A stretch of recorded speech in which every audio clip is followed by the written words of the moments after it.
All right, welcome to Witchpolice Radio. I'm back with a guest who's been on, I guess this is what, your third or fourth appearance on the show. You've been on a few times over the years, and we'll get into who you are and what you're up to, in a minute. But I guess just to start it off, one of the things I like about having repeat guests on the podcast is I'll have anyone on more than once if they're doing something interesting.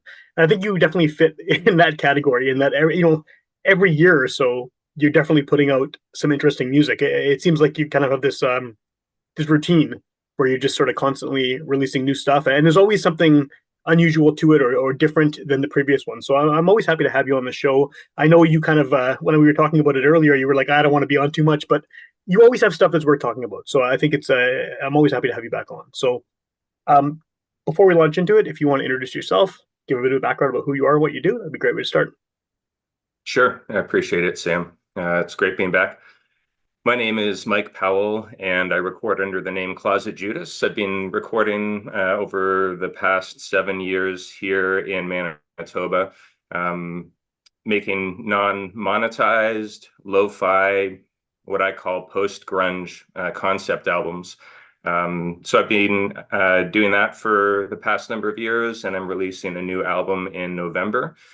Which is going to be the last part of a trilogy that began back in 2019 with Lunacy and the Second Naivete, followed that up with Entelechy in 2022, and then this November is going to be the completion of that project. Cool. And I guess, like you mentioned, I mean, you do concept albums. Your records always have more to them. Not only is there's often a storyline that sort of goes through the record, but there's also a lot of supplemental material. There's always explanations for why the songs are written the way they are, what the message is. It's always very explicit, and I kind of like that about it because you don't leave anything up to sort of there's no chance to misinterpret what you're talking about. I mean, you do address social issues in a lot of your songs, and it's kind of right there on the page, which is sort of nice. Because there's no parsing it, right? You don't have to sit there and say what does that mean. It's you like to have that sort of right out in the open, and this record is no exception. Yeah, this one in particular, the trilogy that is going to be ultimately called Syzygy, which is talking about the alignment of planetary bodies like the moon, the sun, and the earth. In each one of those projects, I wrote to go along with each album. And the idea was that I wanted to explore fictional tales, very small ones, in order to subvert some dominant meta-narratives that I saw as problematic, especially related to religion, which is kind of a background in my past. But just really trying to engage in some moral entrepreneurship, make Okay. people think about things for themselves, not just accept what they've been inherited or what's been passed down to them as quote unquote true, and just really allow people the permission to question things for themselves. Because I think that that's very important, especially given the day and age that we live in, when so much of our lives are in turmoil because of this extremism that we see on often both sides. Yeah, definitely, definitely. So, what is your? I mean, without getting too much into it, because we're here to talk about the record. But what is your background as far as that topic? I mean, you very explicitly mentioned religion in this project, particularly as being sort of a driving force behind, or your views on religion, at least, a driving force behind sort of this whole trilogy of music. So, what's the backstory there, like on your personal end? Yeah, I guess inherited beliefs were Christian. I grew up kind of in that world, and was in various parts of that world over the past number of years.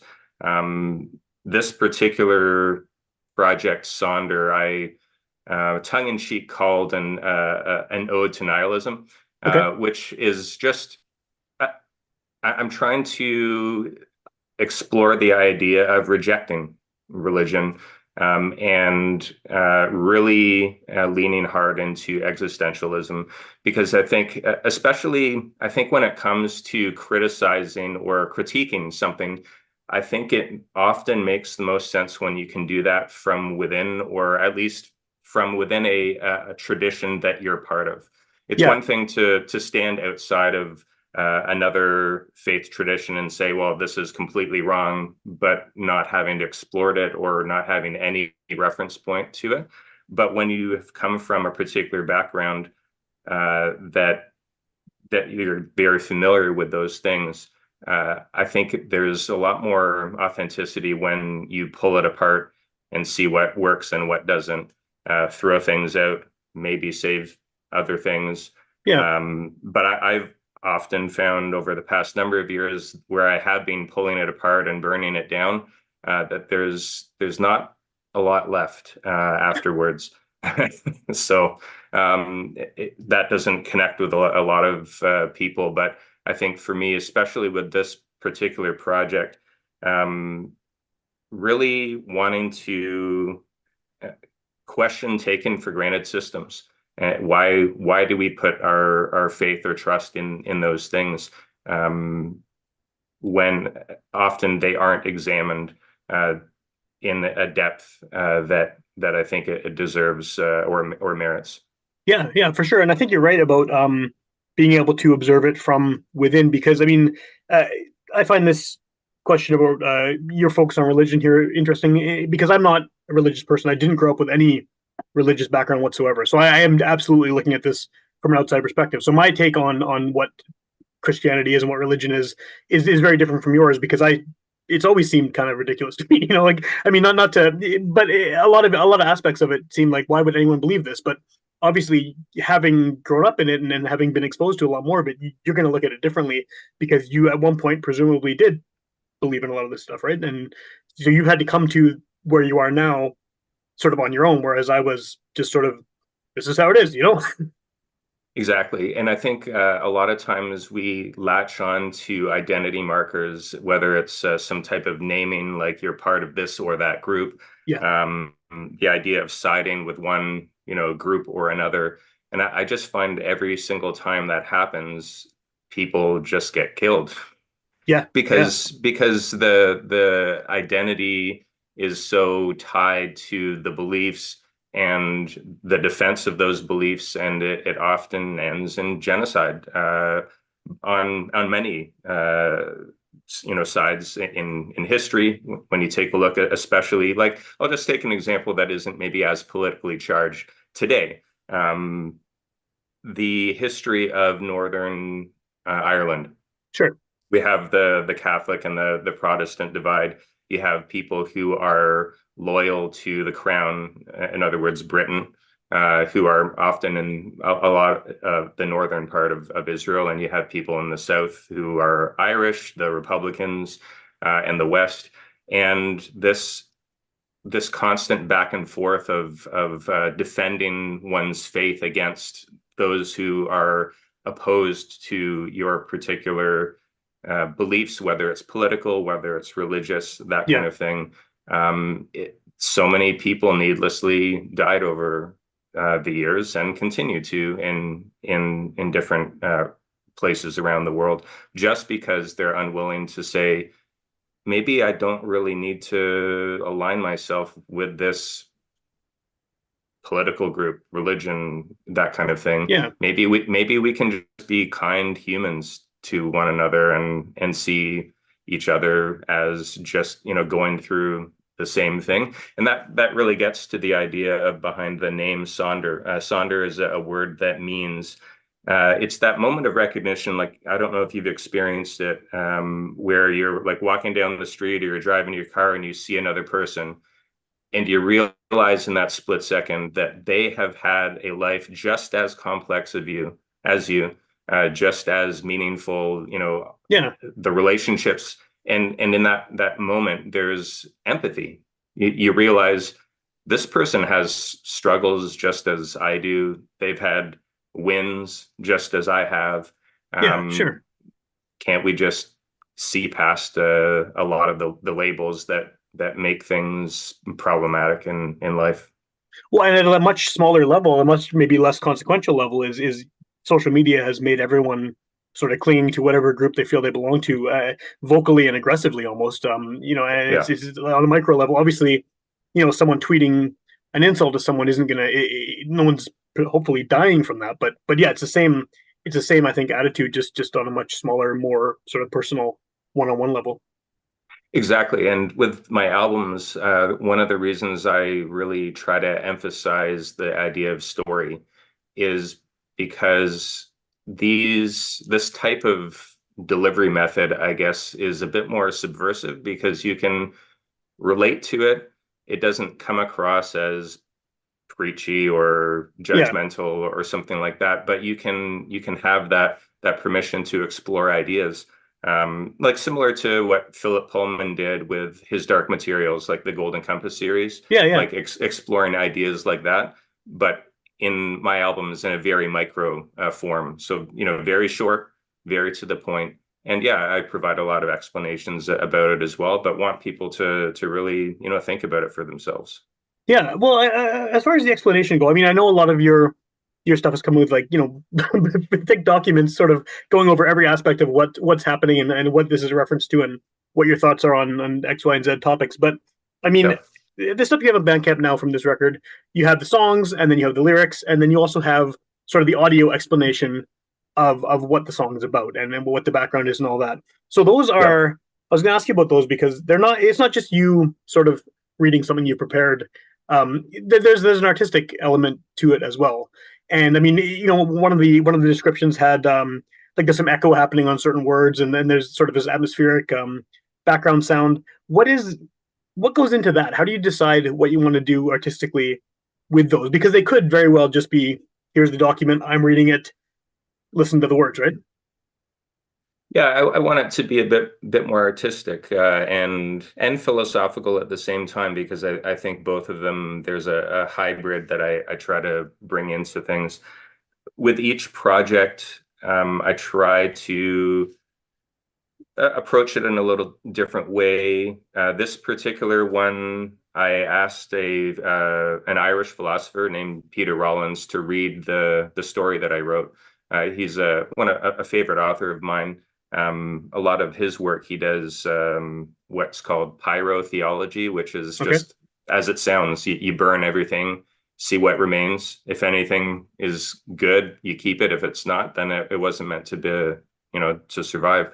But so I asked him if he would read it, and then I thought I could have an explanation pasted on after that. But I thought it would be good to almost, you know, a few lines at a time, give people an opportunity just to kind of think about it, and then just give a bit of an explanation about what I was thinking related to the writing of the story Okay. that I wrote. Um, so with the explanations, sometimes like with my album Subaltern, I integrated explanations within the entire album. This next album that I'm working on, I'm probably just going to tag it on the end, so that if people want to delve into the behind the scenes aspect of it, they can. But if they just want the music, then they can just listen to that for themselves. But a lot of it is going to come through in the lyrics as well, because Yeah. I think this one in particular is probably the most like a concept album that I've ever made in terms of it being actually thought out in order rather than a whole bunch of songs relating to the big theme, but Yeah. maybe not telling the story as closely. Do you have a sense, just from feedback or whatever, of whether people actually are consuming sort of both aspects of this, or are there some people that are just sort of listening to the songs, enjoying the songs for what they are at face value, and not necessarily going into the behind the scenes stuff?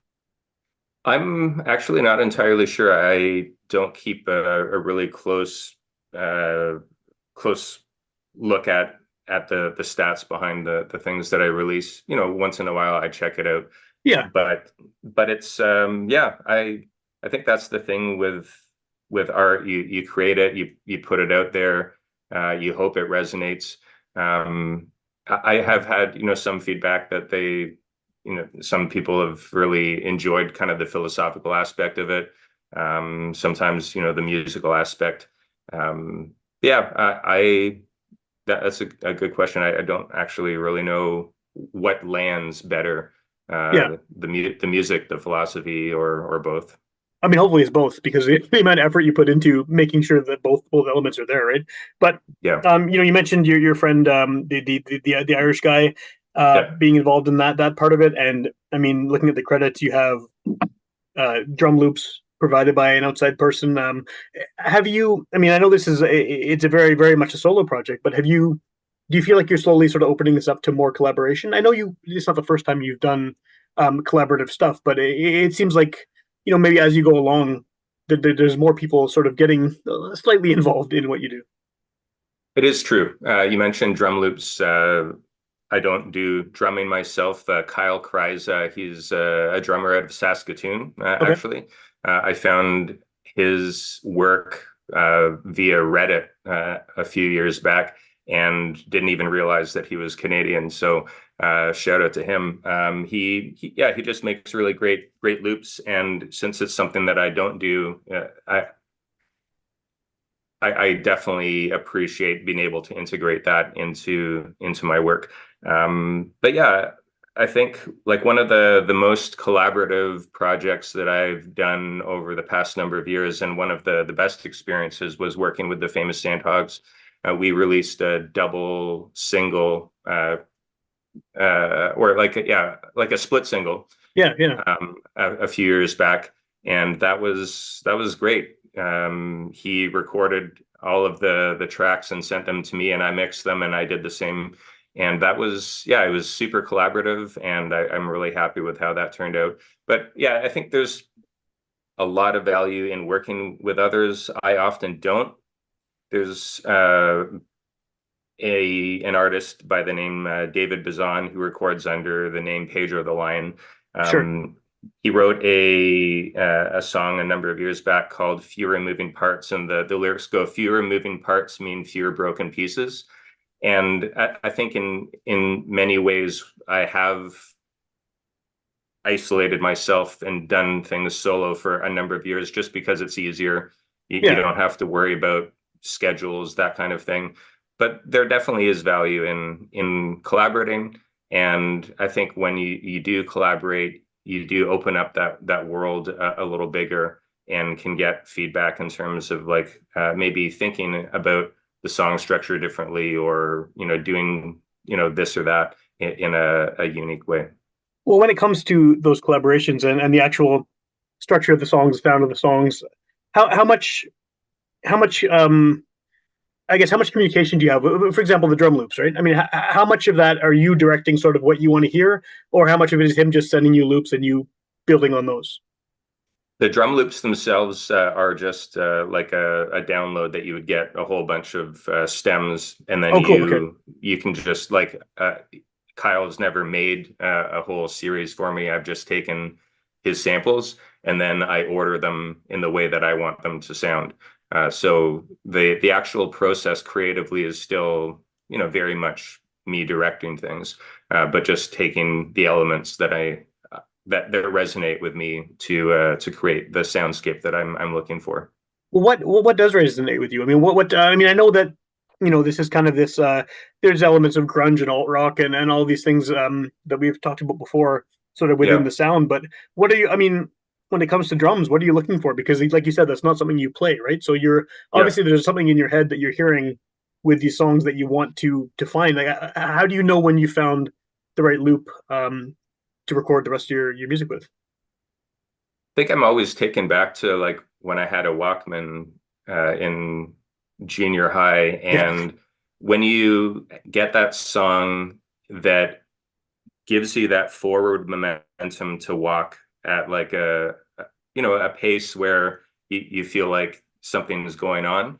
I think for me that's the best way to describe what I'm looking for when it comes to drums. Something that has really good rhythm, that has a beat that just connects in a kind of at a soul level. Um, it is hard to describe unless you hear it. But yeah, then I think at the beginning of the process when I'm recording, I just listen to a whole ton of loops and start categorizing. This one doesn't quite connect. But yeah. then, even though that one might not connect, if it's the same BPM, I can layer it on top of the one that does. And then I've discovered some interesting sounds that way as well. Well, it sounds like a lot of the ones on this record, and this might be just my perception of it. I have to listen to it again to see if I'm right, but it sounds very much kind of what's the word? I guess almost relentless rhythms. Like, I mean, they're very driving. They're very, like you said, that forward momentum is really Yep. strong, and you don't hear a lot of kind of sparse minimalist sort of drums on this record. So obviously that kind of focused, direct sort of rhythmic thing is what you're looking for, right? Yeah, this one, I really wanted it to be very pointed and concise, even though I would consider it a full-length album. It's got uh, 6 tracks, like with songs on them, but technically it's 7 songs because I re-recorded an old one from Lunacy. But there's also going to be a whole bunch of other tracks that are Yeah, interspersed throughout. But yeah, I forget where I was going with that one. Um, it's all good. I got we can come back to it. We can come back to it. yeah, So again, I know that this is the way you do things is you record it yourself, you put it out online, you don't accept any money for it. It's this sort of little free music ecosystem you've created, which is great. I like your dedication to that. And again, like because this is a recording project, not a live project, this is not any. Is this still something that you're not planning on performing at any point? Is it? Are you still happy just doing this sort of in the home studio? yeah, yeah. For the most part, I still probably will do some live streams. Over, I guess, the past 4 years, I've done probably 25 or 26 live streams just to share some of the songs that I released or was working on. Um, there's one potential gig that I may pursue or I was asked to consider for 2025 and that may or may not happen. Cool. But I'll let people know on my socials if it does transpire or not. But yeah, I'm just as happy to record in my basement here Yeah. and yeah, just work through things myself when I have an idea or when I want to work on a new project. It brings a lot of satisfaction to me when I'm creating music because it's one of those things that's unique in the world where I'm able to make something that's never been made before. Like it may have Totally. things that I draw from that grunge era, but it's reconfigured in a way that is personal and unique to this time and space. Yeah, definitely, definitely, and it's available perpetually online too, so people can find it well out of the context that it was written in.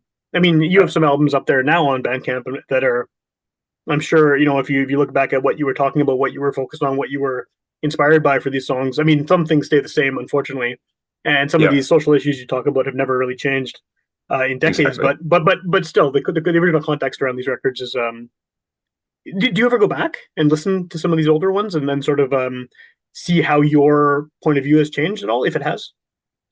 Yeah, I don't go back because I've been recording music for a long time, like Yeah, under before you even Closet. came to Manitoba, right? So yeah, Yeah, Closetjudas has existed since 2007. I don't often go back to those earlier demos or things that I released, not because I don't think they were valuable, but yeah, they just don't connect in the way that the recent stuff does. But as for the stuff that I've recorded since I moved out here in 2017, yeah, I revisit it quite a bit.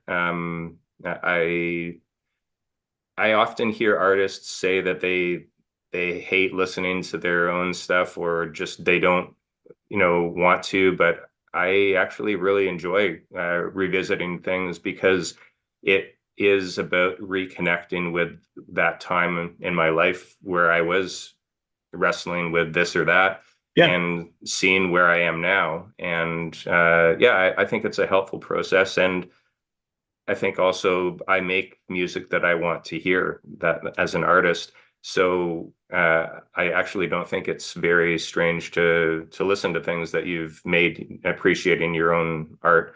It's something that I love doing. and you're in a position where you're able to do that because of the not accepting money for what you do and not playing a lot of shows other than live streams. You Yep. can do that. You can get away with not get away with, but you can listen to your own work and enjoy it in maybe a way that someone who is trying to do it as a business or trying to do it as a career can't. Yeah. Yeah, for sure. What is the good thing about this being a podcast, and I'm sure I said this last time we were on too, is that someone could hear it the day it comes out, at which point the record is imminent, or they could hear it 3 years from now, and who knows what you're up to then. So, what's the best way to find you online and find out what you're up to and hear this kind of ever growing catalog of Closetjudas records? You can find me online, anything under Closetjudas. I'm most active on Instagram. Who knows what will happen in the years to come? But yeah, Closetjudas is where you can find me, and Bandcamp is where I release most of my albums exclusively just through Bandcamp. There's only one album that you can find on all streaming platforms, and that's Subaltern. Okay. And that was more of a test or concession to my kids. They wanted me to put an album on with the song that they really liked. I'm like, all right, whatever. I'm not making money from this Yeah. anyway, and Yeah. and neither will the streaming services. No, So they get like zero um, point zero zero zero something cents. Yeah. Yeah. Yeah. so that one's out there, but all of my other stuff's at closetjudas.bandcamp. Cool. And then what are the details about this release again? Just to remind about when this is coming out, and obviously people can find it on Bandcamp. Yeah, two singles have dropped already, and with the singles as well, I like doing things that aren't just on the album. So maybe it's a different version of the song, or maybe Yeah. it's something a little twist. So it's not just repeated material. But the new album, Sonder, is going to be coming out November 15th, and I'm going to release one B-side from that project. And I remember what I was talking about earlier, Sure. just wanting to create that album that was just very like focused and like energetic. The song that I wrote just didn't fit that. And I don't think I've ever released an actual B-side, but this one will be that. I'm going to put that out at the beginning of December. Cool. I'm going to, and then all of the albums as a trilogy are going to come out on the Black Moon of December, December 30th, Syzygy. Okay. Everything from that project will be available in one spot. Do you encourage people to listen to it as a single? I mean, I know it's a lot of listening, it's a lot of songs, but like, do you think it's important to listen to it sort of as a single package? Now that you've recorded all of it and then it's sort of all finished out there. I don't know, like the Syzygy trilogy, like I think it would be an interesting arc to listen to it in that way, because I'm going to write a longer short story that goes into a little more detail about all of those storylines that are involved in that. Um, I'm one who likes listening to albums all the way through. I don't make playlists. I know a Me lot of too. people Yeah, do. I'm on board with you. But yeah, I think there's something valuable in listening something from start to finish. And if people don't listen to the entire trilogy start to finish, I would suggest, yeah, like check out the EP Entelechy, which is just 3 songs, Yeah. or Lunacy and the Second Naivete, which was, I think one of the things that I'm most proud of making back, 5 years ago. But yeah, start to finish, that's always my recommendation. Awesome. Cool. Cool. Cool.